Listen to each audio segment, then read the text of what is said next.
నమస్తే. చరిత్రలో ఈరోజు 1975 జూన్ 25న భారతీయ రాజకీయ చరిత్రలో కీలక ఘటన చోటు చేసుకుంది. ప్రధాని ఇందిరాగాంధీ దేశవ్యాప్తంగా ఎమర్జెన్సీని ప్రకటించారు. ఇది 21 నెలలు కొనసాగింది.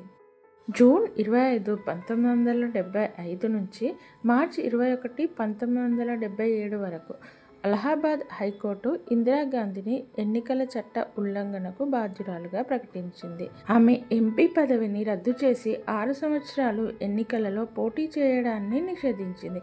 ఇదే సమయంలో జయప్రకాష్ నారాయణ నేతృత్వంలో ప్రజల్లో ఉద్యమాలు పెరిగిపోతున్నాయి.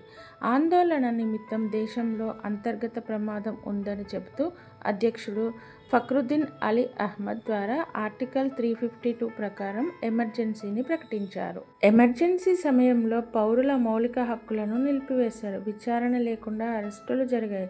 ప్రతిపక్ష నాయకులను అరెస్టు చేశారు. రాష్ట్ర ప్రభుత్వాలను రద్దు చేసి కేంద్ర పాలనలోకి తీసుకున్నారు. ఇది భారత ప్రజాస్వామ్య చరిత్రలో చీకటి అధ్యాయంగా చెప్తారు. ఈ వీడియో మీకు నచ్చినట్లయితే ఒక లైక్ చేయండి.